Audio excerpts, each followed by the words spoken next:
Olá, querido jovem, tudo bom? Que alegria estar com vocês em mais um estudo da lição de Escola Sabatina. Chegamos à quinta semana que tem como título Separação, Igreja e Estado. Estamos enviando aí sempre o vídeo agora no Instagram e também no YouTube.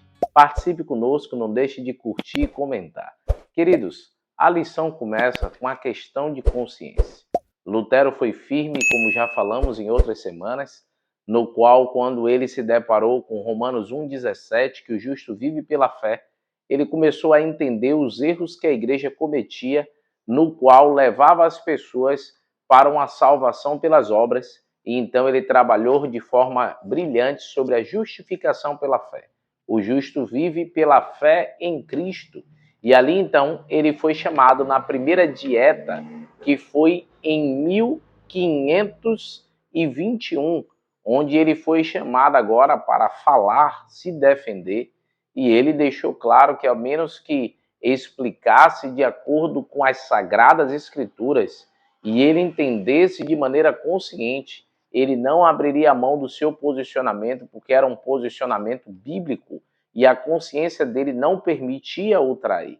Então, esse texto até está no livro de Ellen White, no livro Grande Conflito.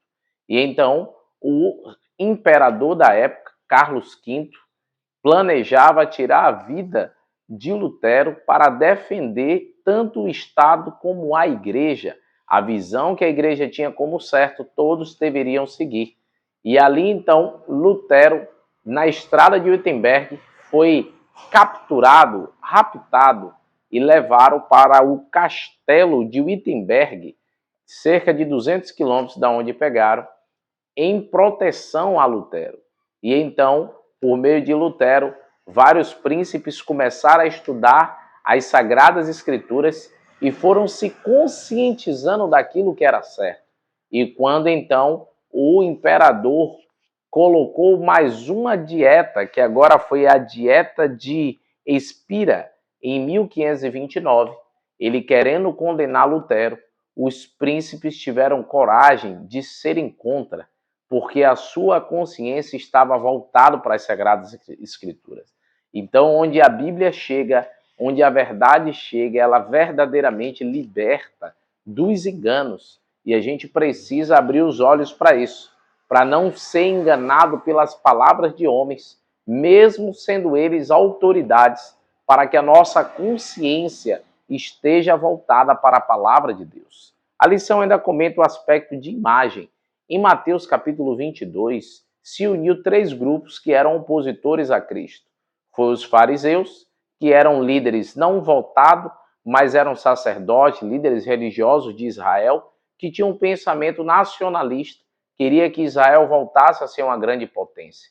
Mas também tinha os saduceus, que, baseado em Atos, descobrimos que eles eram ricos dali de Jerusalém, que apoiavam o governo de Roma. Os helenistas, não fala muito a Bíblia, mas que apoiava ali o rei Herodes. Então eles tentaram questionar Jesus, principalmente no aspecto de tributo, deveria ou não dar. O interessante é que Jesus foi firme em suas colocações, ele não abriu mão de falar sobre aquilo que ele entendia como certo, dá a César o que é de César e dá a Deus o que é de Deus. E ele então respondeu como aquele que tinha consciência do dever, mas falou aquilo que agradava ao Senhor e não aos homens. Cristo nunca teve medo disso, até mesmo chegou um momento que a multidão o abandonou, e ele perguntou até aos seus discípulos, e vocês, para onde vão? Jesus sabia que a sua mensagem vinha para trazer essa divisão, como ele próprio fala, né? Não vim trazer espada, né?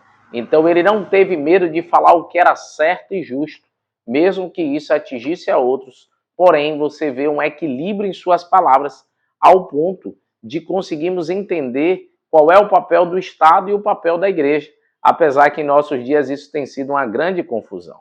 2 áreas distintas. O domínio de Deus abrange tudo, inclusive nossa responsabilidade com o governo.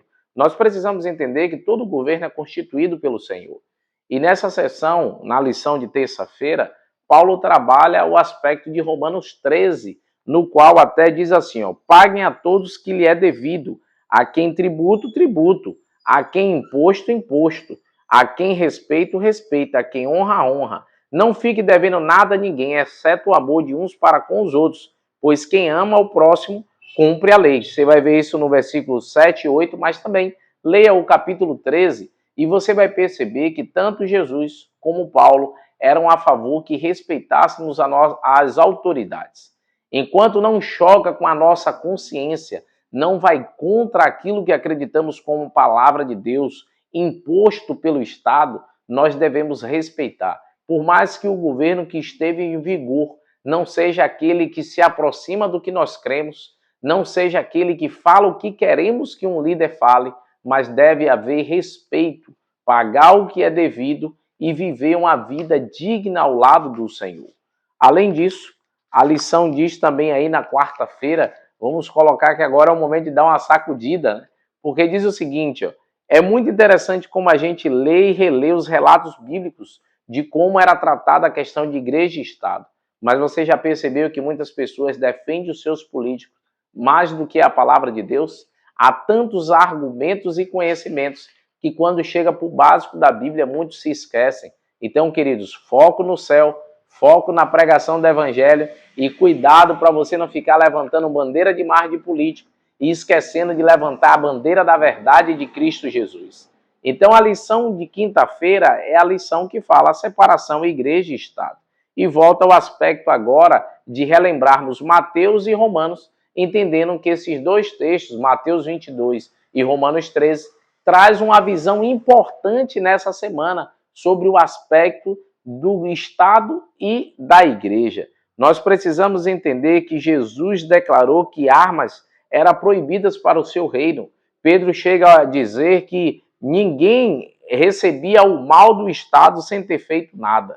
E nós não precisamos combater arma com arma, dente por dente. Não é essa a visão de Jesus. Não é essa a visão dos evangelhos. Ele disse até mesmo em João 18,36 que se ele quisesse, tanto os anjos como também os seus discípulos o defenderia. Mas não era essa a missão que ele queria, combatermos com armas, com violência. Então, cuidado para não usar a arma do mundo dizendo que está fazendo em favor de Deus. Como já falamos em outro momento da lição, Jesus não está atrás de pessoas para advogar a sua causa, debater a causa, mas para pregar o evangelho, falar a verdade, porque há muitos corações sedentos. De acordo com Jesus, a diferença é clara entre os métodos que a igreja usa para cumprir sua missão. Aqueles usados pelo Estado deve ser um indicador bastante claro de onde está a linha de separação de igreja e Estado. Nosso foco é o céu, queridos. Não use as armas deste mundo. E na sexta-feira, a lição traz vários textos de Ellen White, mas eu quero me prender apenas a um que vai mais ali para o fim, tá de azul, que diz assim, ó: aquele que foi nosso exemplo permaneceu afastado dos governos terrestres, não porque foi indiferente às aflições das pessoas, mas porque o remédio não consistia em medidas meramente humanas e externas. Para ser eficiente, a cura deve atingir a própria pessoa individualmente e regenerar o coração. Jesus estava aberto para ouvir todos. Não é à toa que Nicodemos, que era um grande líder de Israel, pediu uma audiência com Cristo e teve com o coração aberto. Mas Jesus não se envolveu em política para agora ajudar o povo socialmente. Jesus não se envolveu na esfera humana para defender agora uma libertação de Roma.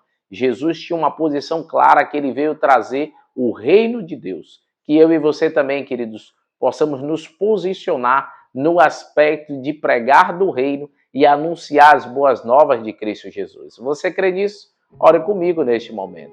Querido Deus, ó Pai, obrigado pelo estudo da lição, obrigado pelos jovens que estão vindo a aprender, que eles possam, Senhor, ter uma posição clara sobre a liberdade religiosa, mas também se posicionar como cristão em meio à sociedade. Cuida de nós, no nome de Cristo Jesus. Amém, Senhor. Não se esqueça amanhã do nosso recadinho pastoral, tá bom? Tchau, tchau, queridos.